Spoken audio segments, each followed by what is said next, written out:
हरिओम। स्वागत है आप सभी का। आज गीता के दूसरे अध्याय की और आगे के श्लोक की चर्चा करते हैं, जहां पर भगवान अर्जुन को उसकी अवस्था से ऊपर उठाने के लिए हर कोई भी पहलू हो उसकी चर्चा कर रहे हैं।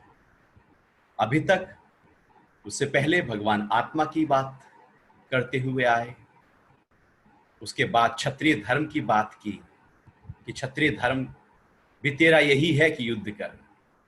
अब एकदम भगवान ने और ऊंची बात कहनी शुरू कर दी। आज श्लोक है 39 चैप्टर 2। यदि यदि तुझे स्वर्ग और राज्य की इच्छा नहीं है तो भी जय पराजय, लाभ हानि और सुख दुख में समभाव रखकर युद्ध के लिए तैयार हो जा, फिर तुझे पाप नहीं लगेगा। बहुत ही महत्वपूर्ण श्लोक है। एक तरह से जीवन का आधार जिया कैसे जाए उसकी बात कर रहे हैं। यदि तुझे स्वर्ग और राज्य की इच्छा नहीं है, क्योंकि इससे पहले भगवान कहकर आए हैं कि तू युद्ध करेगा और मारा गया तो स्वर्ग भोगेगा, और यदि जीत गया तो राज्य भोगेगा। यदि तुझे दोनों की ही इच्छा नहीं है, राज्य मतलब इहलोक, स्वर्ग मतलब परलोक। यदि हम देखें तो हमारा जीवन का एक बहुत बड़ा हिस्सा, या यूं कहें पूरा जीवन, इहलोक को सुधारने में लग जाता है, या फिर हम सोचते हैं चलो परलोक को सुधार लें। हम इसलिए भगवान के नाम और ध्यान और स्वाध्याय की तरफ जाते हैं कि शायद परलोक को तो सुधार ले। तो इहलोक और परलोक ये दोनों बांध रहे हैं। इहलोक में आप जितना भी कर लो सब बेकार है, सब इकट्ठा हो जाएगा, एक समय ऐसा आएगा सब चला जाएगा। तो इहलोक में जब लगता है कि कोई इसमें कोई आनंद नहीं, कोई मजा नहीं, तो व्यक्ति परलोक को सुधारने में लग जाता है। इसलिए बुढ़ापे आते आते अब व्यक्ति सोचता है कि चलो इस लोक पे तो जो हुआ सो हुआ, अब परलोक को सुधारे। तो उम्र का एक बहुत बड़ा हिस्सा इस लोक को सुधार रहा है, और उसके बाद अंतिम पड़ाव परलोक के सुधारने में कोशिश में है। और परलोक में भी जो सुधारने की कोशिश है वो यही है कि स्वर्ग मिले, स्वर्ग की तलाश है, स्वर्ग की इच्छा है, या यहां का राज्य भोगे या स्वर्ग भोगे। लेकिन यहां पर भगवान ये जो दो अवस्थाओं में व्यक्ति का जीवन जिया जाता है, इन दो अवस्थाओं से उसको ऊपर उठाने की बात कर रहे हैं। वो बात कर रहे हैं कि यदि तुझे राज्य की इच्छा नहीं है और स्वर्ग की इच्छा नहीं है, अर्थात अब मैं तुझे एक ऐसी तीसरी टेक्निक बताता हूं जो राज्य और स्वर्ग दोनों से, इहलोक और परलोक दोनों से तुझे एकदम छुटकारा दे देगा, तुझे ऊपर उठा देगा। तो भगवान कह रहे हैं कि तो भी तू जय पराजय, लाभ हानि और सुख दुख में समभाव रखकर युद्ध के लिए तैयार हो जा, तब तुझे पाप नहीं लगेगा।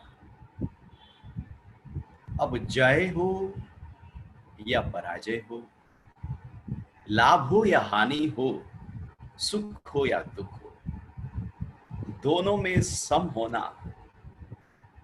एक बहुत ही ऊंची अवस्था है, या यूं कहें ये आत्मा की अवस्था है, ये आत्म भाव है, ये साक्षी भाव है, ये तुर्या अवस्था को पकड़ने की बात है, ये जीवन जहां से बह रहा है उसमें टिक जाने की बात है। जब हम उस ऊंची अवस्था में होते हैं तो सुख दुख हमारे लिए एक हो जाता है। लाभ और हानि भी एक है, जय पराजय भी एक है। हम दोनों को एक करने में लगे रहते हैं। दोनों को एक करना नहीं है, क्योंकि करने से कभी होंगे नहीं। कि आप कहें कि दुख आएगा तो मैं वैसे रहूंगा जैसे मैं सुख में था, सुख आएगा तो मैं भी वैसे ही खड़ा रहूंगा। ये आप कुछ कर रहे हैं, कुछ करके सुख और दुख को एक करने की कोशिश कर रहे हैं, कुछ करके लाभ और हानि को एक करने की कोशिश कर रहे हैं। कोशिश की जा रही है कि जय और पराजय में मेरे मन की अवस्था एक हो जाए। एक कैसे होगी? यदि हम लाभ और हानि को ही देखें तो पूरा जीवन यदि देखा जाए तो लाभ के इर्द गिर्द ही घूमता है। जीवन के सारे कृत्य, सारे कर्म जो भी हम कर रहे हैं वो कहीं ना कहीं किसी ना किसी रूप में लाभ से जुड़े हुए हैं। आप कुछ भी कर्म को उठाकर देखो, छुपे तौर पर कहीं ना कहीं आपको अनुभव होगा कि ये लाभ है, या छुपे तौर पर कहीं ना कहीं लाभ है इसलिए वो कृत्य है। आप कोई भी कार्य कर रहे हो, चाहे वो शरीर के स्तर पर कर रहे हो, मन के स्तर पर कर रहे हो, बुद्धि के स्तर पर कर रहे हो, भावनाओं के स्तर पर कर रहे हो, कहीं ना कहीं लाभ हमारा छिपा पड़ा है। और यदि लाभ गिर जाए तो कृत्य भी गिर जाए। लाभ हटे तो काम करना भी आप बंद कर दें। तो लाभ से तो पूरा जीवन खड़ा है। महर्षि पतंजलि ने जो 5 यम की चर्चा की कि सबके अंदर हिंसा है, झूठ बोलने का भाव है, चोरी करने का भाव है, काम वासना में जाने का भाव है, चीजों को इकट्ठा करने का भाव है, उसके लिए अहिंसा, सत्य, अस्तेय, ब्रह्मचर्य और अपरिग्रह जो है, यदि हम देखें व्यक्ति हिंसा करता क्यों है? कोई ना कोई लाभ है उसको। यदि लाभ नहीं तो वो हिंसा में जाएगा नहीं। किसी न किसी रूप में छुपे स्तर पर कहीं ना कहीं कोई ना कोई छोटा या बड़ा हमने लाभ अपने अंदर रखा हुआ है। और जैसे जैसे ये लाभ बढ़ता जाएगा उसके लिए हम कुछ भी करने को तैयार होने लगते हैं। हमारी हर हिंसा में, हमारे हर क्रोध में कहीं लाभ छुपा हुआ है कि मेरा लाभ था और वो लाभ नहीं हो पाया, जो रुकावट बना उसके प्रति क्रोध पैदा हो गया। हिंसा भी इसलिए हुई कि वहां से कुछ लाभ आएगा। हम झूठ भी बोल देते हैं तो भी लाभ के लिए बोलते हैं। यदि कोई लाभ ही ना हो तो झूठ कौन बोले, क्यों बोले? अंदर कहीं ना कहीं किसी ना किसी रूप में, छुपे हुए रूप में लाभ छिपा है। हम ऊपर से तो कह देते हैं कि नहीं नहीं, मुझे इससे कोई लाभ थोड़ी है, मैं तो बस ऐसे ही। ऐसे नहीं होता कुछ भी। कृत्य कृत्य का जो प्रारंभ है उसके पीछे कहीं लाभ छिपा है। झूठ बोलने की आदत भी लाभ के आधार पर होती है, क्योंकि लाभ चाहिए इसलिए झूठ बोला जा रहा है। चोरी करने का भाव भी चूंकि लाभ चाहिए इसलिए हो रहा है। ये चोरी करने की वृत्ति भी लाभ पर टिकी हुई है। यदि वो लाभ ही अंदर से हट जाए तो चोरी कोई क्यों करे? काम वासना में भी उतरने का भाव कहीं ना कहीं लाभ है कि मेरी जो वासनाएं हैं वो पूर्ति हो जाए।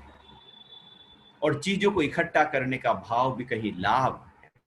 हर दृष्टिकोण से जीवन जो जिया जा रहा है, लाभ लाभ और लाभ देखा जा रहा है। सारे संबंध जो बनाए जाते हैं कहीं ना कहीं लाभ के आधार पर टिके होते हैं। सब एक दूसरे के लाभ को पूरा कर रहे होते हैं। और जो लाभ पूरा करना बंद कर दे वहीं पर द्वेष पैदा होने लगता है। जो हानि दे दे वहां द्वेष हो जाएगा। संबंध बनाया था लाभ के लिए, हानि के लिए नहीं। वहां से हानि होगी, आप कौन मित्र बनाएगा, किसको संबंध बनाएगा? यदि पता लग जाए कि हानि होगी तो हम दूर हट जाएंगे, लाभ होगा तो हम नजदीक जाएंगे। तो किसी ना किसी रूप में कोई ना कोई लाभ छिपा हुआ है। तो ये लाभ के आधार पर जब पूरा जीवन जिया जा रहा है, पूरा जीवन इर्द गिर्द घूम रहा है लाभ के, हर दृष्टिकोण से लाभ ही देखा जा रहा है। पहले भी लाभ देखा जाता है, कृत्य करते हुए भी लाभ देखा जाता है, बाद में भी लाभ ही देखा जाता है। जब लाभ ही लाभ हमारे अंदर खड़ा है, युद्ध भी जो खड़ा है महाभारत का, वहां भी तो लाभ है कि राज्य मिलेगा या स्वर्ग मिलेगा, वो भी तो लाभ है।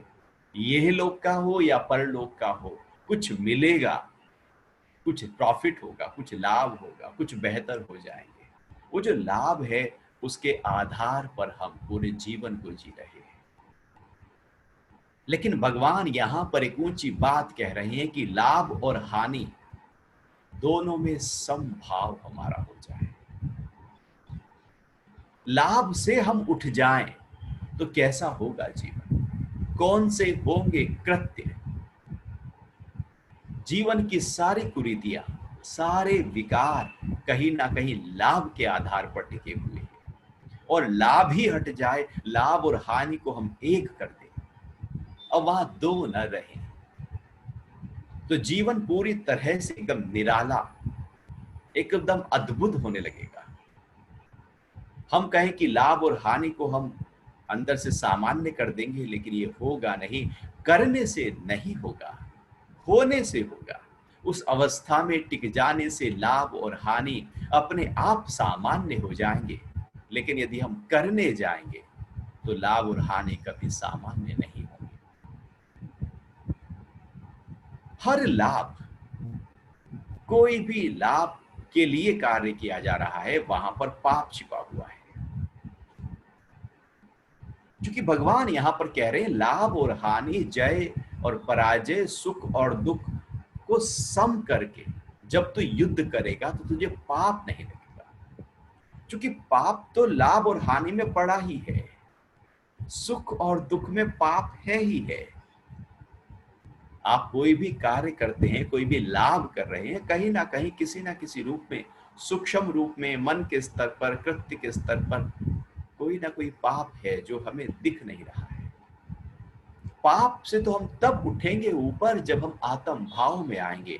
यदि उस भाव में नहीं है तो पाप तो खड़ा ही है, पाप कहीं जा नहीं सकता। वो हमें, हमारे चित्त में जब संस्कार बनने शुरू हो जाए तो पाप ही है।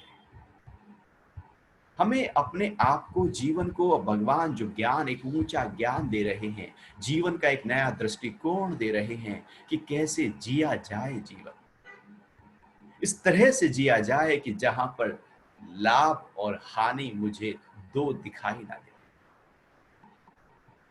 अर्थात मेरे लिए कोई लाभ नहीं और मेरे लिए कोई हानि नहीं। यदि लाभ खड़ा है अंदर तो हानि भी है अंदर। यदि लाभ है तो हानि की परिभाषा भी हमारी है। यदि लाभ की परिभाषा हमने पैदा की है तो हानि की परिभाषा भी। जीवन को केवल लाभ के आधार पर जिया जाए तो जीवन केवल एक पक्षीय जिया जा रहा है कि धन का लाभ हो जाए। तो धन के लाभ, केवल धन का लाभ जीवन थोड़ी है, ये उसका एक छोटा सा हिस्सा है।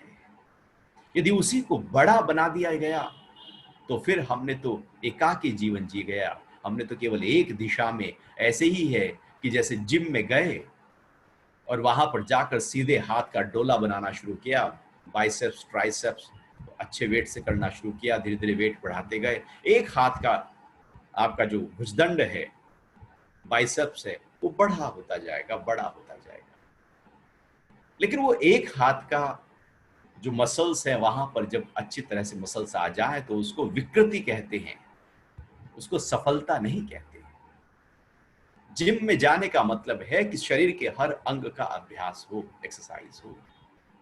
जीवन में भी ऐसे ही है कि यदि धन तो बढ़ गया, लेकिन जीवन के और जो आयाम है, जो अष्ट लक्ष्मी है, वहां पर कहीं हमने एक लक्ष्मी को पकड़ा, बाकी 7 लक्ष्मियां कहीं कहीं खो गई हैं।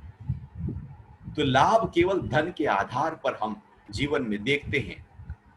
वो धन के आधार पर जब लाभ कहीं खो जाता है तो इसका मतलब है कि हानि भी जीवन से हट गई। लाभ भी हट गया तो हानि भी हट गई। अब जीवन का नजरिया पूरी तरह से विशाल होगा, विस्तृत होगा। क्योंकि पहले हमें तय करना होगा कि हम जीवन जी क्यों रहे हैं। क्या केवल लाभ के आधार पर जीवन जिया जा रहा है कि मुझे केवल लाभ चाहिए, लाभ चाहिए, तो लाभ तो आ जाएगा, लेकिन अंदर का सुकून, शांति, आनंद, प्रसन्नता, स्वास्थ्य, संबंध, वो जीवंतता, वो कहीं खो जाएगी। एक तो आ गया, बाकी सब चीजें कहीं खो गई। तो भगवान उसको जीवन में कैसे जिया जाए उसकी बात कर रहे हैं। तो लाभ और हानि जब एक हो जाएं, वह अवस्था एक बहुत ही ऊंची अवस्था है, एक सामान्य लोगों की नहीं, विरला है कोई, अरबों में कोई एक है जो लाभ से ऊपर उठकर, क्योंकि लाभ ही खत्म तो हानि भी अपने आप डिसॉल्व है, लाभ और हानि से ऊपर उठकर जीवन को जी रहा है। लाभ और हानि से ऊपर उठकर जीवन जब जिया जाता है, क्योंकि लाभ जब मिलता है तो फिर हमें वहां राग पैदा हो जाता है, और जब हानि मिलती है तो द्वेष पैदा हो जाता है। तो हमारी सारी दुश्मनी, सारे द्वेष, सारे झगड़े, सारी अस्त व्यस्तताएं, सारा तनाव हानि के आधार पर ही तो खड़ा है कि ये नुकसान ना हो जाए, वो नुकसान ना हो जाए, धन ना चला जाए, नौकरी ना चली जाए, ये ना हो जाए, कुछ जो है वो चला ना जाए, एक हानि ना हो जाए। जब मन इस तरह से चलता है तो वहां पर हलचल आएगी ही आएगी, तनाव आएगा ही आएगा। तनाव ऐसा थोड़ी है कि तनाव नहीं आएगा, क्योंकि हानि अंदर पड़ी है तो आएगा, और लाभ अंदर पड़ा है तो राग भी आएगा। तो लाभ और हानि से ऊपर उठने की बात हो रही है, ऊपर उठने की बात हो रही है सुख और दुख से।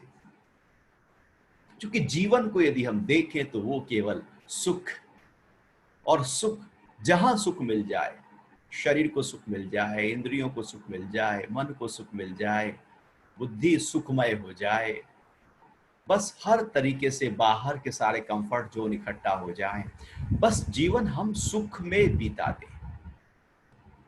जब हम जीवन को सुख में बिताने लगते हैं तो दुख कहीं ना कहीं हमारे मन के किसी कोने में खड़ा रहता है।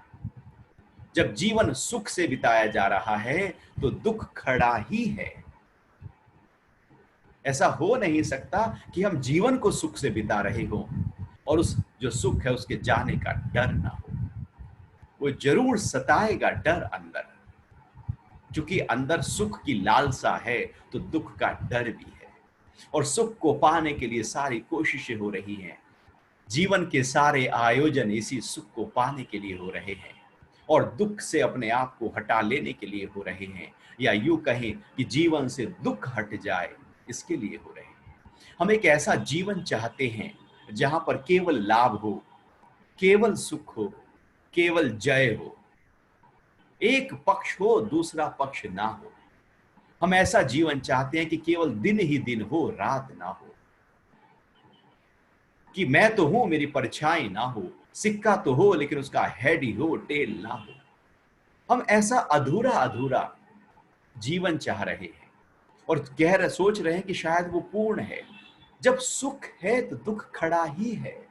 ऐसा कोई सुख नहीं जिसके पीछे दुख ना हो, और ऐसा कोई दुख नहीं जिसके आसपास कहीं सुख ना हो। ये दोनों आपस में कहीं हैं, जुड़े हुए हैं। तो सुख और दुख दोनों को एक करना है। हमारे जीवन में पूरी तरह से जो सारी कोशिश सुख को पाने की है, तो दुख डरा रहा है। यदि सुख और दुख ही एक हो गए तो सुख की तरफ हमारी दौड़ खत्म हो जाएगी। जब सुख की तरफ दौड़ ही खत्म हो गई तो हम सुख में अपने आप आ ही गए। सुख में हम हैं ही हैं, बस हमारी जो दौड़ है वो हमें दुख की तरफ ले जाती है। परमात्मा ने सबको अपनी स्थिति में रखा है, लेकिन हम कुछ चाह रहे हैं, इच्छाओं के कारण से सुख की तरफ दौड़ रहे हैं। वहीं पर कहीं ना कहीं किसी न किसी रूप में कुछ घट जाता है जो दुख देता है। तो दुख से ऊपर उठने की प्रक्रिया यदि जीवन में चाहिए तो सुख से ऊपर उठना होगा, या यूं कहें सुख और दुख को दोनों को सम करना होगा। तो दोनों को सम हम तब कर पाएंगे जब हम अपने ही आत्म भाव में होंगे।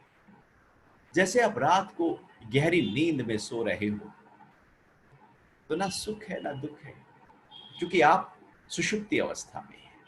भगवान यहाँ पर कह रहे हैं कि वो जो सुषुप्ति अवस्था में जिस तरह से हम सुख दुख को एक कर देते हैं, यदि आप तुर्य अवस्था में जाग कर उसको एक कर दें, जैसे सोए सोए एक होता है लाभ और हानि, जय और पराजय, स्वप्न में नहीं, गहरी नींद में, ऐसे ही जागे जागे जब एक हो जाए, आपको दिखाई ना दे कि ये सुख है, क्योंकि अंदर कुछ लालसा है, इच्छा है, तो सुख दिख रहा है। जब सुख की तरफ दौड़ ही ना हो, वो वृत्ति, वो दृष्टि ही नहीं है सुख की, तो दुख भी खत्म है। लाभ की वृत्ति नहीं तो हानि भी खत्म है।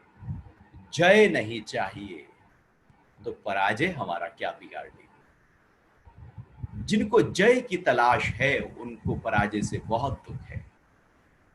जय ही नहीं चाहिए तो पराजय, पराजय कैसे हो सकती है? यदि किसी व्यक्ति को जय नहीं चाहिए तो वो कभी हार नहीं सकता। यदि जीत चाहिए तो हारने की संभावना खड़ी है, जीत के साथ हार खड़ी है, जय के साथ पराजय खड़ी है। यदि जीत की ही इच्छा नहीं तो हारेगा कैसे? वो खड़ा हो रहा है कैंडिडेट इलेक्शन के लिए, जीतने के लिए, जीतने का भाव जगा तो हारना भी साथ साथ खड़ा हो गया। और जो खड़ा ही नहीं है इलेक्शन के लिए, ना वो जीतने के भाव से खड़ा है, तो हारने का डर भी उसको है ही नहीं। जीत की चाह ही हमें हार की तरफ ले जाती है। तो यदि हम हार और जीत, जय और पराजय में अपने आप को एक कर ले, सम कर ले, तो जीवन एक नए तरीके से जिया जाए। तो सुख और दुख जब एक हो जाएं, लाभ और हानि एक हो जाएं, जय और पराजय एक हो जाएं, वो मुझे हिलाए ना, परेशान ना करे, तो हम एक कल्पना कर सकते हैं कि जीवन कैसा होगा जब मुझे कुछ भास नहीं रहा।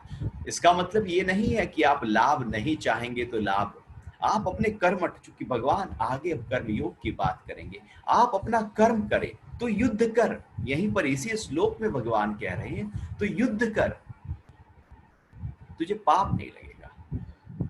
अर्थात सारे कर्म करने हैं जो कर रहे हैं, पूरी तरह से सुबह से लेकर रात तक जितनी कर्मठता हमारी है वो सब पूरी तरह से हमने की हुई है। लेकिन लाभ, सुख और जय के लिए नहीं है, बस कर्मठ है, तो आपके साथ में सब कुछ अपने आप प्रकट हो जाएगा। आपके अंदर इच्छा नहीं है, सब कुछ प्रकट है ही है। सुख की तलाश दुख दे रही है, लाभ की हानि दे रही है, जय की पराजय दे रही है, क्यों जाए उसमें? भगवान कह रहे हैं तो युद्ध कर। इहलोक और परलोक की यदि तुझे लालसा नहीं है तो दोनों में सम हो जा, युद्ध कर। युद्ध करने का मतलब है कि तू अब सारे हम नित्य कार्यों में अपने आप को पूरी तरह से ले आए। वो नित्य कार्य जो हम कर रहे हैं उनके पीछे हमारे अंदर कहीं ना कहीं वही लाभ हानि जय पराजय सुख दुख है। वहां से हट जाओ, वहां से दूर हट जाओ और फिर कार्य करो। दूर कैसे हटेंगे? अपने आत्म भाव में जब आएंगे। जब हम अपने आत्म भाव में होते हैं तो किसी प्रकार का कोई भी पाप कर्म होता ही नहीं, हो ही नहीं सकता। पाप तो तब होता है जब हम स्वार्थ के आधार पर कर्म करते हैं। लेकिन यदि हमारे अंदर वो आत्म भाव जग गया है तो पाप नहीं। अब भगवान अर्जुन को आत्म भाव में टिकाने की बात कर रहे हैं, क्योंकि सुख दुख में एक तभी हो सकते हैं जब हम आत्म भाव में एक ऊंची अवस्था में टिके जाएं। जैसे दिन और रात में आप एक तभी हो सकते हैं जब पूरी तरह से धरती से ऊपर आप उठ जाएं, सूर्य के नजदीक जाने लगे, तो वहां केवल ऐसे उजाला ही उजाला है, दिन और रात। दिन मतलब जिसके साथ रात चिपक गई है वो दिन है, रात मतलब जिसके साथ दिन चिपक गया है वो रात है। तो रात और दिन जोड़े हैं। यदि आप सूर्य के पास चले गए तो रात और दिन से आप ऊपर उठ गए हैं। अब ना रात आपके लिए है ना दिन आपके लिए है, दोनों ही तब हैं जब धरती पर है। ऐसे ही लाभ और हानि, जय और पराजय, सुख और दुख तब हैं जब हम देह अध्यास में खड़े हैं। लेकिन जैसे ही हम चेतना की ऊंची अवस्था में जाते हैं, वहां पर दोनों अब हमारे लिए ऐसे ही नहीं रहते जैसे सूर्य के नजदीक जाने पर दिन और रात नहीं होती। तो भगवान कह रहे हैं कि इस भाव में आकर तू युद्ध कर, फिर तुझे पाप नहीं लगेगा। क्योंकि पाप कब लगता है? भाव से पाप लगता है। मुझे कुछ चाहिए, उसके लिए मुझे कुछ भी करना है, मुझे युद्ध जीतना है क्योंकि मुझे लाभ चाहिए। यदि वो लाभ ही हट गया तो युद्ध का पाप भी नहीं होगा। असलियत में एक मन की एक ऐसी ऊंची अवस्था जहां पर मन को आत्म भाव में टिकाया जा रहा है, भगवान उसकी बात कर रहे हैं। यदि तुझे स्वर्ग और राज्य की इच्छा नहीं है तो भी जय पराजय, लाभ हानि और सुख दुख में संभाव रखकर युद्ध के लिए तैयार हो जा, फिर तुझे पाप नहीं लगेगा। आगे भगवान एक बहुत ही अनोखा अब श्लोक एकदम चेंज कर रहे हैं। भगवान कह रहे हैं कि हे पार्थ, यह बुद्धि तेरे लिए सांख्य योग के विषय में कही गई है। यह बुद्धि, हे पार्थ, यह बुद्धि तेरे लिए सांख्य योग के विषय में कही गई है। अब तू योग के विषय में सुन। जिस बुद्धि से युक्त होकर तू कर्मों के बंधन को त्याग देगा। सांख्य योग और कर्म योग। भगवान कह रहे हैं कि अभी तक जो मैं चर्चा करता आ रहा हूं तुझको, वो सांख्य योग था। सांख्य योग एक सबसे ऊंची साधना है। अध्यात्म आत्म भाव में टिक जाने के लिए सबसे ऊंचा है सांख्य योग। उससे ऊपर कोई बढ़े ही नहीं। सांख्य योग कहो, राजयोग कहो, ज्ञान योग कहो, ये सबसे ही ऊंची अवस्थाएं हैं। सांख्य योग का मतलब है ज्ञान योग, मतलब राजयोग। सांख्य योग का मतलब है जानना। जानना ही काफी है, ज्ञान ही काफी है। केवल ज्ञान हो जाए, क्योंकि हमारे जीवन सारा अज्ञान, न जानने के कारण से ही सब बंधन है। अज्ञान मतलब जिसको जानना था वो नहीं जाना, उसको जाना जो जानने योग्य नहीं था, जो धूमिल होने वाला था, बदलने वाला था, उसको जाना है। हम उसको जानने में सारी कोशिश में लगे हुए हैं जिसमें परिवर्तन है। जो परिवर्तित हो रहा है उसको जानने की प्रक्रिया अज्ञान कहलाती है। जो हमेशा एक जैसे भाव में हमें टिका दे और उसी भाव में हम बने रहे, उसको ज्ञान कहते हैं। सांख्य योग का मतलब है जान लेना कि मैं कौन हूं, अपने आत्म भाव को जान लेना, अपनी आत्मा को जान लेना, पहचान लेना कि ये शरीर नहीं हूं मैं, ये नाम नहीं हूं मैं, ये पद नहीं हूं मैं, ये बाहर के सारे आयोजन नहीं हूं मैं, इन सब के पीछे हूं मैं। वो जो पीछे है उसको जानना सांख्य योग है। वो जानने की प्रक्रिया यदि हो जाए तो उसके बाद कुछ और साधना की आवश्यकता बचती ही नहीं है, क्योंकि अब तो ज्ञान हो गया कि मैं क्या हूं। ज्ञान हो गया, केवल जानना ही काफी है किसी भी विकार से ऊपर उठ जाने के लिए। कोई भी विकार हो उसको दूर करना हो, कोई भी इच्छा हो, कोई भी वासना हो, यदि उससे ऊपर उठना है तो उसकी वासना, उस वासना को जान लो, उसको गहराई से जान लो। जानना होगा। हम जानते नहीं, हम सुनी सुनाई पढ़ी पढ़ाई बातों पर चलते हैं और कहते हैं कि ये विकार गलत है क्योंकि किसी ने कहा है, कहीं पढ़ा है, कहीं सुना है। किसी के कहने पर हम किसी चीज को गलत कह रहे हैं। हम कह रहे हैं कि यह अज्ञान है क्योंकि किसी ने कहा है। हमें खुद जानना होगा, क्रोध को जानना होगा। पता है कि क्रोध करने पर बहुत सारे हजारों लाखों जो न्यूरॉन्स हैं वो मर जाते हैं, और एक बार यदि मर गए तो वो खत्म हो गए तो फिर वो पैदा भी नहीं होते। हमें पता है, सुना है हमने कि क्रोध के कारण से मन पूरी तरह से बिखर जाता है, शरीर में पॉइजन की तरह रसायन घुल जाते हैं और शरीर बीमार होने लगता है, साइकोसोमेटिक डिजीज पैदा हो जाती है। ये सुना है हमने, डॉक्टर से सुना है, पढ़ा है, खुद जाना नहीं है अंदर से। जब खुद जान लो कि क्रोध बेकार है, खुद जान लो कि ये चीज त्याज्य है, छोड़ने योग्य है, पकड़ने योग्य नहीं है, केवल जानना ही काफी है, वो चीज अपने आप छूट जाए। और यदि जाना नहीं तो लोग कितना भी भले उस चीज से हटने के लिए लोग कहते रहे क्रोध नहीं करो, सिगरेट नहीं छोड़ो, सिगरेट छोड़ दो, शराब छोड़ दो, ये बुरी आदतें छोड़ दो, कोई कह रहा है ये बुरी आदत है, हमें जानना है। जीवन को जानते ही हम आनंद में आ जाते हैं। जब नहीं जानते तो हम निचले स्तर पर जीवन को जीते हैं, और नहीं जानने का मतलब ही है अज्ञान। अज्ञान और ज्ञान, जानने की प्रक्रिया ज्ञान है, यही सांख्य योग है। और भगवान अर्जुन को उसका पता बता रहे हैं। हमारा भी तो पता कहीं खो गया है, हम भी तो पता ही कोई ढूंढ रहे हैं और सोच रहे हैं कि सुख यहाँ है, सुकून यहाँ है, धन में है, परिवार में है, घर में है, घूमने में है, बाहर है। हम ढूंढ रहे हैं, उस तलाश कर रहे हैं उस असीम शांति को, उस असीम आनंद को। जो मैं हूं उसको बाहर ढूंढा जा रहा है, गलत जगह ढूंढा जा रहा है। जो बिछुड़े हैं प्यारे से, कबीरदास जी का भजन है, भटकते दर बदर फिरते, हमारा यार है हम में, हमन को होशियारी क्या। जो बिछुड़े हैं प्यारे से, जो आत्म भाव से बिछुड़ गए हैं, और आत्म भाव से बिछुड़कर जो ऐसे बाहर की तरफ अज्ञान में आ गए हैं, वो भटक रहे हैं। और फिर से जहां से हम बिछुड़े थे उसके साथ हम एकाकार हो जाएं, उसका पता हमें पता लग जाए, वही सांख्य योग है।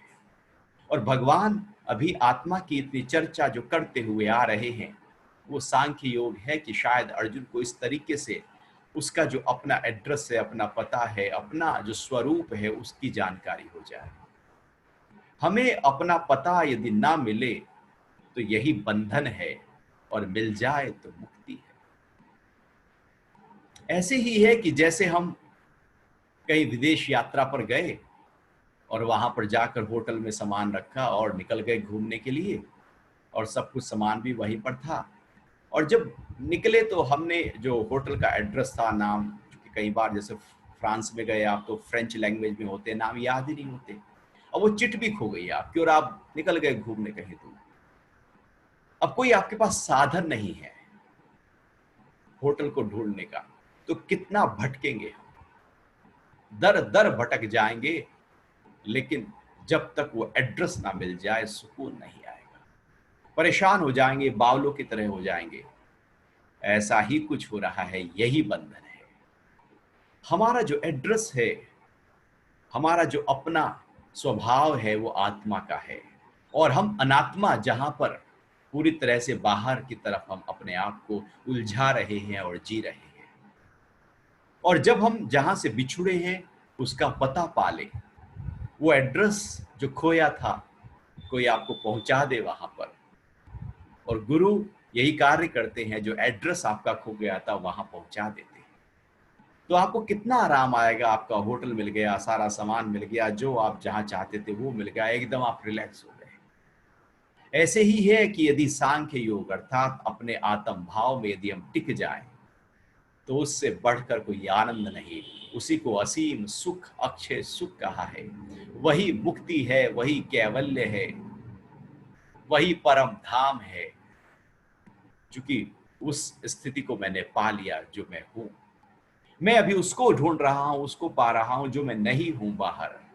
तो सांख्य योग आत्म भाव में टिका देने की प्रक्रिया है। और गुरु सबसे पहले ऊंची बात करेंगे, सबसे पहले ऊंची बात। भगवान ने भी यहां पर सीधे, जो अर्जुन है वो डिप्रेस है, लेकिन बात कर रहे हैं आत्मा की। शायद उसको अपना पता याद आ जाए, शायद अपने उस आनंद की अनुभूति हो जाए। ऐसे ही हर शास्त्र में सबसे पहले डायरेक्ट हिट होती है, एकदम हाई नोट होता है डायरेक्ट, कि जैसे जो अपना स्वरूप है हम उसमें टिक जाए। भगवान कृष्ण ने भी अर्जुन को उसके ही स्वभाव में टिकाने के, स्वभाव में स्थित करा देने के लिए सांख्य योग की चर्चा की। लेकिन भगवान को ऐसा लगने लगा कि अभी अर्जुन सांख्य योग को अनुभव कर ले, उसमें टिक जाए, उस अवस्था में नहीं है, उस स्थिति में नहीं है।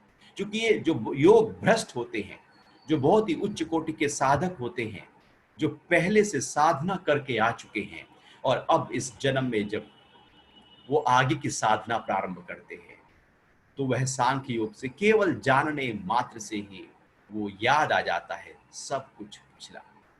तो इसलिए गुरु सबसे पहले उस ऊंचे ज्ञान की बात करते हैं, शायद याद आ जाए, शायद योग भ्रष्ट हो यह साधक जो इस तरफ बढ़ रहा है। तो जानना ही काफी है।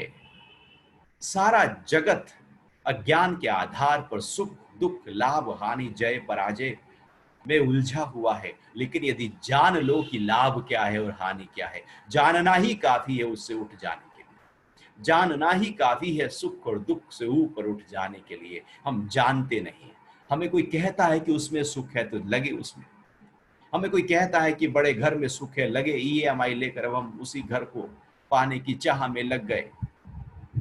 लेकिन उसके बाद साथ साथ बहुत सारी परेशानियां भी तो खड़ी हो गई।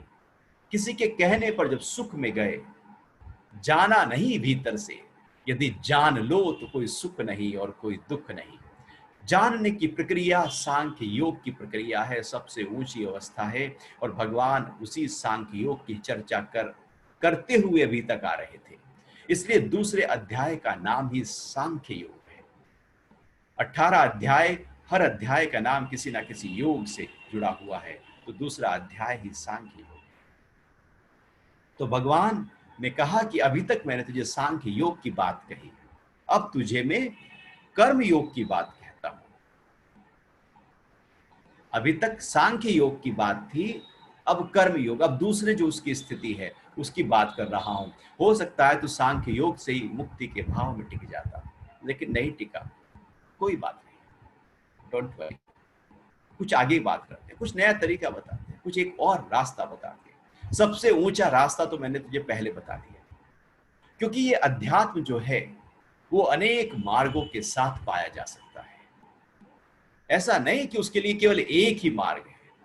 आप कहें कि नहीं ज्ञान ही मार्ग है, नहीं अष्टांग योग ही मार्ग है, नहीं भक्ति योग ही मार्ग है, नहीं कर्म योगी मार्ग है, कुंडलिनी योगी मार्ग है, ध्यान योगी मार्ग है।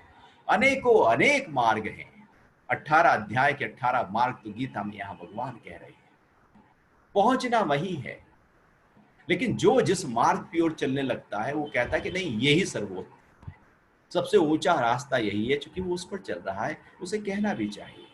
लेकिन ऐसा नहीं है कि उसके अलावा कोई और ऑप्शन नहीं, कोई और मार्ग नहीं, और भी मार्ग है। भगवान कह रहे कि हो सकता है कि शायद सांख्य योग के लिए अभी तक जो चर्चा की, तेरी बुद्धि में वो सांख्य योग, तेरी बुद्धि को समबुद्धि योग तक वो पहुंचा नहीं पाया। अब मैं तुझे कर्म योग की बात करता हूं, क्योंकि कुछ लोगों के अंदर ये होता है कि नहीं कुछ करने से मिलेगा, जानने से कैसे मिल सकता है। भगवान ने कहा कि जानने से मिल सकता है, पहले अप्रयास से मिल सकता है, अकर्ता भाव से मिल सकता है। बहुत ही सरल तरीका है अप्रयास, जानना, ईश्वर परिधान, समर्पण की प्रक्रिया। इसलिए सबसे पहले वही बात थी, अपने स्वरूप के भान। लेकिन एक दूसरी स्थिति है कर्म योग, जिनके अंदर पड़ा नहीं कुछ करना है, कुछ एक्टिविटी कुछ करके ही मिलेगा। तो भगवान कह रहे हैं ठीक है, एक दूसरी स्थिति की बात मैं तुझे बताता हूं, वो है कर्म योग। तो अब तू कर्म योग के विषय में सुन। जिस बुद्धि से युक्त होकर तू कर्मों के बंधन को त्याग देगा। कर्म है कि मतलब बंधन है, कर्म बांधता है, ऐसा कोई कर्म नहीं जो बांधेगा नहीं। हर कर्म बांध रहा है। जैसे हर आग के साथ धुआं होता है, ऐसी कोई आग नहीं जिसमें धुआं नहीं, ऐसा कोई धुआं नहीं जिसके नीचे आग नहीं। ऐसा कोई कर्म नहीं जिसका फल नहीं, ऐसा कोई फल नहीं जिसके पीछे कर्म नहीं था। हर कर्म के साथ फल और फल के साथ कर्म जुड़ा पड़ा है। लेकिन भगवान कह रहे हैं कि मैं तुझे ऐसी अवस्था बताऊंगा कि तुझे बंधन नहीं होगा, कर्म फल तुझे बांधेगा नहीं। वो है कर्म योग। अब यहां से दूसरे अध्याय से कर्म योग की चर्चा भगवान शुरू कर रहे हैं।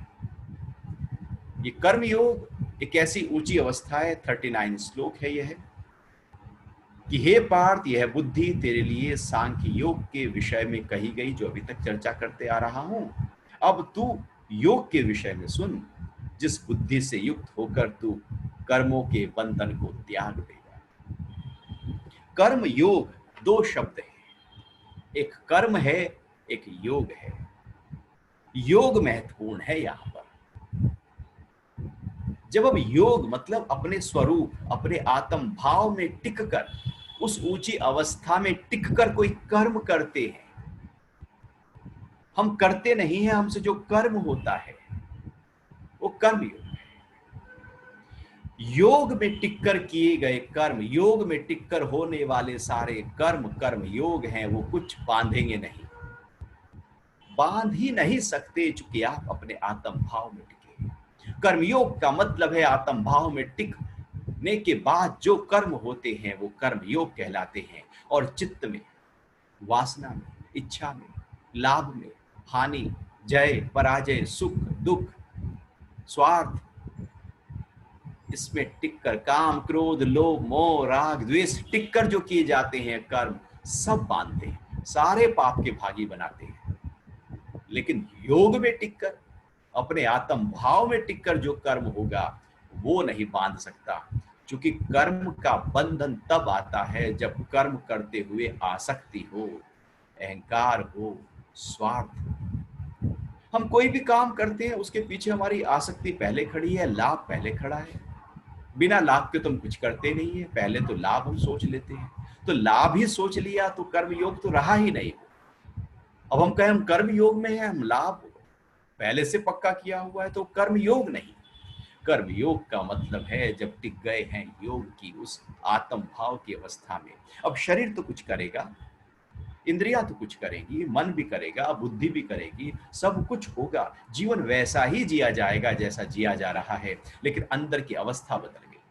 पहले अंदर की अवस्था में क्रोध के कारण से कर्म हो रहा था, लाभ से कर्म हो रहा था, काम से कर्म हो रहा था, किसी इच्छा वासना से कर्म हो रहा था। अब उस ऊंचे भाव में टिककर कर्म हो रहा है, कर्म वही हो रहा है, अंदर की अवस्था बदल गई। केवल परिवर्तन अंदर हुआ है, बाहर रत्ती भर भी परिवर्तन नहीं।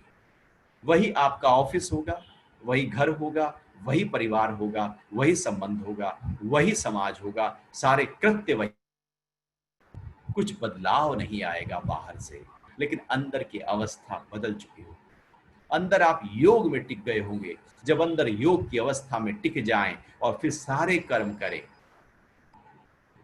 कोई भी कर्म बांधेगा नहीं, क्योंकि वहां कोई स्वार्थ नहीं, कोई आसक्ति नहीं, कोई अहंकार नहीं। कर्म बांधने के लिए शर्त है, ये शर्त है, कर्म तभी बांधेगा जब वो कर्म जो किया जा रहा है उसके पीछे हमारा कुछ चाह हो, कुछ चाहिए उस कर्म से, कुछ इच्छा है, चाहे वो मुक्त हो जाने की भी इच्छा क्यों ना है, और उसके लिए कर्म हो रहा है, तो इच्छा तो वहां खड़ी ही है, वो बांध रही है कहीं ना कहीं, किसी ना किसी रूप में, उसका भी संस्कार बन रहा है। लेकिन जब उस ऊंची स्थिति में टिक गए, वो जो कर्म होगा वो कर्म योग है। अब उस कर्म योग में टिककर सारे कर्म करो। हे अर्जुन, तुझे कोई भी कर्म अब बांध नहीं सकता। यहां से भगवान ने अब कर्म योग की चर्चा करना शुरू किया, और तीसरा अध्याय तो पूरा कर्म योग पर ही है, उसका नाम ही कर्म। तो कर्म योग उनके लिए है जिन्होंने सांख्य योग में पूरी तरह से अपनी स्थिति को स्टेब्लिश नहीं किया है, प्रतिष्ठित नहीं हुए हैं, वो टिक नहीं पाए हैं, समझ नहीं पाए हैं। शायद कर्म योग के माध्यम से वो उस अवस्था को पाले। सांख्य योग में तो पहुंचना ही है, बिना वहां पहुंचे तो उस स्थिति को हम पा ही नहीं सकते। सांख्य योग तो अल्टीमेट है, वो ज्ञान योग राजयोग तो अल्टीमेट है, सबसे ऊंची स्थिति है। हम अनेक अनेक रास्तों से अब उसको पा सकते हैं। तो यहाँ पर भगवान कर्मयोग की बात कर रहे हैं। जो कर्मयोग बड़ा महत्वपूर्ण हमारे जीवन के लिए, गृहस्थियों के लिए, सभी के लिए एक इतनी सरल तरीका बता दिया भगवान ने गीता में कि केवल कर्म योग के माध्यम से तुम मुक्त हो सकते हो। सारे कर्म करते रहो, घर गृहस्थी जू का त्यों, कहीं आपको जंगल नहीं जाना, कहीं पहाड़ी पर नहीं चढ़ना, कहीं एकांत में नहीं जाना, कोई संन्यास नहीं धारण करना है, कोई कपड़े नहीं बदलने हैं, कुछ नहीं करना है। घर परिवार, व्यापार, दुकान, ऑफिस जैसा चल रहा है सब वैसा ही चलेगा। अंदर की अवस्था बदल जाएगी। केवल अंदर की अवस्था बदलते ही सब कुछ बाहर एकदम बदल जाएगा, क्योंकि नजरिया बदलते ही नजारे बदल जाते हैं। योग में आते ही कर्म बंधन से मुक्त हो जाएगा, वो कर्म योग हो जाएगा। तो आगे अब भगवान इस कर्म योग की और गहराई से चर्चा कर रहे हैं, क्योंकि कर्म योग यदि हमने गहराई से समझ लिया तो बात बन गई। इस कर्म योग में आरंभ का नाश नहीं है, श्लोक 40, और ना ही फल रूप दोष है। इस धर्म का थोड़ा सा पालन भी महान भय से रक्षा करता है। इस कर्म योग में आरंभ का नाश नहीं है और ना ही फल रूप दोष है। इस धर्म का थोड़ा सा पालन भी महान भय से रक्षा करता है। अब ऐसे समझे कि जो ये निष्काम कर्म योग की बात हो रही है, इसके आरंभ का नाश नहीं है और इसका फल रूप दोष भी नहीं है। ये कर्म योग एक ऐसी अवस्था है जो दोष रहित है। अब इसके उल्टा देखो तो सकाम कर्म दोष सहित है। हर सकाम कर्म दोष के साथ होता है। सकाम मतलब दोष, सकाम मतलब बंधन, सकाम मतलब पाप और पुण्य का मिश्रित, सकाम मतलब बांध लेने की एक प्रक्रिया, सकाम मतलब कर्मों के फल खड़े हैं, चित्त में जाकर इकट्ठा हो गए। लेकिन एक निष्काम है जहां पर फल का जो दोष पैदा होता है, हर कर्म का जो दोष पैदा होता है, निष्काम कर्म योग में उसका जो फल है वो ही नहीं आएगा, तो उसका दोष ही पैदा नहीं होगा। यदि थोड़ा सा भी करेंगे, थोड़ा सा भी यदि इस और हम आगे बढ़ जाएं, तो वो ही हमें लगेगा वाह क्या अनुभूति हो रही है। निस्वार्थ भाव से यदि आप कुछ कार्य करें तो आप देखना कि उसमें जो आनंद है वो कुछ अनूठा है, उसकी अनुभूति अनूठी है। और स्वार्थ में करते रहे, अपने वालों के लिए करते रहे, खूब करते रहे, सब कुछ कर दें अपने वालों के लिए, फिर भी आंख दिखाने लगते हैं। और किसी के लिए निस्वार्थ भाव से आप यदि कुछ भी कर दोगे तो वो आपको वाह किस तरह से एकदम उसके अंदर की गहराइयों से आपको दुआएं मिलने लगेंगी और आपको भी उस कर्म से अनूठा आनंद आने लगेगा। स्वार्थ में आनंद नहीं है और हम जीवन स्वार्थ में लगा देते हैं। ये जो निष्काम कर्म योग है, ये एक ऐसी अवस्था है जहां पर थोड़ा सा भी करने से बहुत लाभ है। और सकाम कर्म जो है वो बहुत कर लो, सब बेकार है, सब खत्म है। उम्र के अंतिम पड़ाव में व्यक्ति को लगता है कि मैं तो जीवन भर बेकार ही तामझाम किया। वो तब लगता है कि जब वो सारे आयोजन जो किए थे वो बिल्कुल निरर्थक दिख रहे हैं, बेकार दिख रहे हैं। अब तो वो दिख रहे हैं कि कोई और हड़पना चाहता है, मुझे हटा देना चाहता है। अब तो ऐसा दिख रहा है कि मैं तो तिरस्कृत हो गया हूं। सारे आयोजन फीके हो जाते हैं। सकाम में सारी मेहनत, सारी कोशिश जितने भी की थी आज तक, सब बेकार हो जाती है। और जब व्यक्ति मरता है तो बेकार हो ही जाती है। वो तो बेकार होनी ही है। जितना हमने उस सकाम में कोशिश की, इतना बहुत तामझाम कर कर वो भी सब बेकार है। लेकिन निष्काम कर्म योग भगवान कह रहे हैं कि थोड़ा सा भी कर लो तो वो बहुत, उसके जो मल्टीपल एकदम उसके जो प्रॉफिट्स है, लाभ हैं, लाभ मतलब उस आत्म भाव में टिक जाने का जो लाभ है, उसकी जो अनुभूति है, उसका जो वाव फीलिंग है, उसका जो आनंद है, वो जो प्रकट होगा वो कुछ अनूठा होगा। सकाम में बहुत करो तो बेकार, निष्काम थोड़ा सा करो तो बहुत। यहाँ थोड़ा भी बहुत हो जाता है, सकाम में बहुत भी ना कुछ हो जाता है, बिल्कुल खत्म हो जाता है, स्वाहा हो जाता है। जैसे शरीर जलने के बाद पूरी तरह से स्वाहा हो जाता है, ऐसे ही मृत्यु के बाद सारे आयोजन जीवन के जो थे वो सब खत्म हो जाते हैं। सकाम सब खत्म है, लेकिन निष्काम कर्म योग मृत्यु के बाद भी वो जो फल है, वो जो उसका जो अनुभूति है वो साथ साथ रहती है, वही मुक्त कर देती है, वही जीवन की ऊंचाइयों पर हमको पहुंचा देती है। तो निष्काम कर्म योग थोड़ा भी करो बहुत है, और साथ साथ उसका कोई दोष नहीं, चित्त में उसके कोई संस्कार नहीं बनेंगे। इसका थोड़ा सा भी पालन महान भय से रक्षा करता है। इसकी यदि आप थोड़ी सी भी कोशिश की साधना करना शुरू करो तो कोई डर नहीं, भय कहाँ होता है। यदि हम थोड़ा और गहराई से भय को देखें तो जो है उसके जाने का ही डर है। शरीर है, स्वास्थ्य है, संबंध है, धन है, पद है, नौकरी है, जो है चला ना जाए, यही डर सताता है। जीवन डर के आधार पर खड़ा है। बड़े से सकाम में छोटा भी डर बहुत बड़ा दिखाई देता है, छोटा सा नुकसान भी बहुत बड़ा डरा देता है, इतना व्यक्ति अंदर से कंपित हो जाता है। सकाम में भय है ही है, ऐसा हो नहीं सकता कि हम सकाम में हो और हमारे अंदर भय ना हो। सकाम मतलब भय, निष्काम मतलब भय से ऊपर उठ जाने की प्रक्रिया, भय से रक्षा हो जाने की प्रक्रिया। अब जहां पर भय मेरा कुछ भी बिगाड़ ना पाए। सकाम कंपित करता है, कंपायमान कर देता है, हिला देता है हमको। जरा सा भी कुछ बाहर गलत हो जाए, अनहोनी सी होने लगे, कुछ हिलने लगे, देखो कितना डर जाते हैं, सारे डर खड़े हो जाते हैं हमारे साथ में, क्योंकि बाहर डर खड़ा है।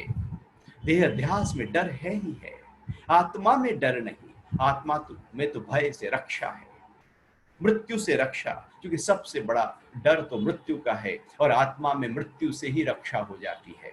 तो सारे डर खत्म है। थोड़ा सा पालन भी निष्काम का हो जाए, निष्काम कर्म योग का हो जाए, अर्थात उस योग का हो जाए जो मेरा स्वरूप है, मैं उसमें थोड़ा सा भी यदि मैं टिक जाऊं तो डर से मुक्त हूं मैं। अब कोई डर है ही नहीं। डर तो तब है हानि का जब लाभ चाहिए, डर तो तब है दुखों के आने का जब सुख चाहिए, डर तो तब है पराजय का जब जय चाहिए। जब चाहिए ही नहीं,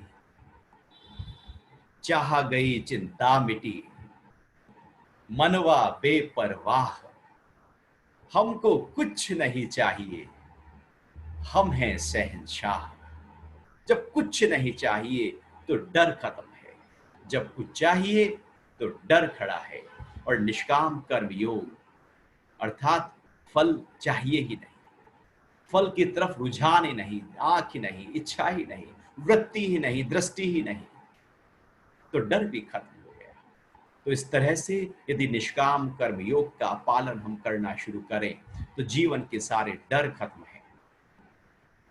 इस तरह से जब जीवन जिया जाएगा तो जीवन अनूठा होगा, अनोखा होगा। तो भगवान यहाँ पर उसी जीवन की बात कर रहे हैं कि किस तरह से अपने आप को हम जी लें। एक बार फिर से श्लोक पढ़ लेते हैं। इस कर्म योग के आरंभ का नाश नहीं है। एक बार यदि प्रारंभ हो गया तो इसका मतलब है वो लो जग गई तो जग गई। वो आनंद, वो अनुभूति यदि एक बार आ गई, उसका एहसास, उसका अनुभव एक बार आ गया तो अनुभूति आपके अंदर पड़ी रह जाएगी और कभी भी वो और मल्टीप्लाई होकर प्रकट हो जाएगी। यदि एक बार अध्यात्म की यात्रा में हम आगे बढ़ गए, एक बार ये गीता के ज्ञान, ये सांख्य ज्ञान की रुचि जग गई तो हमारे अंदर वो जो दिव्यता है वो प्रकट हो गई।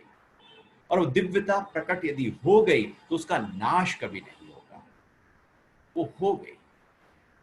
ध्यान की ओर, ज्ञान की ओर यदि आप बढ़ गए और फिर यदि भूल भी गए तो वो जू का त्यों बीज रूप में आपके अंदर रह ही जाएगा।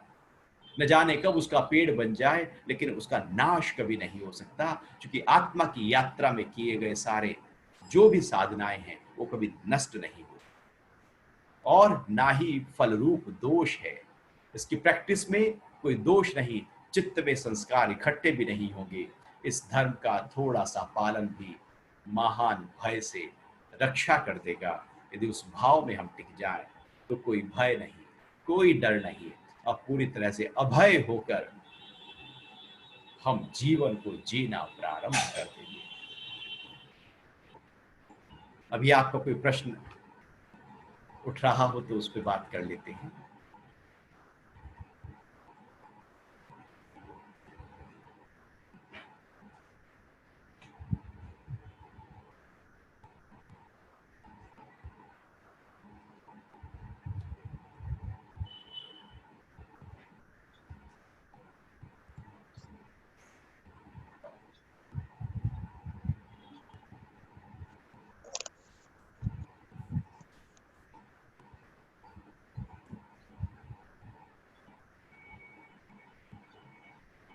मन की चाह को कैसे रोकें? चाह को रोकने की कोशिश करो ही ना। चाह को रोकने से चाह दब जाएगी। चाह को दबाना नहीं है, इच्छाओं को दबाना नहीं है, बल्कि उसको जानना है। उस चाह को जानना है, दूर खड़े होकर उसके साक्षी होकर उस चाह को जब जानने लगते हैं तो चाह खत्म हो जाती है। और ऐसा नहीं है कि चाह खत्म हो गई तो हमारे जीवन में विकास कैसे होगा, वृद्धि कैसे होगी, हम आगे कैसे बढ़ेंगे। चाह से हम आगे, ऐसा नहीं है कि चाह से हम आगे बढ़ते हैं, हम इच्छाओं से आगे बढ़ते हैं, ऐसा नहीं है। इच्छाएं तो हमें छोटा कर देती हैं। शायद हम बहुत कुछ हासिल कर सकते थे जीवन में, लेकिन चाह ही छोटी है तो वो उससे हम आगे बढ़ ही नहीं पाते। चाह यदि पूरी हो गई तो फिर हमें सुकून मिलता है, और यदि पूरी ना हुई तो दुख भी तो उतना ही खड़ा है।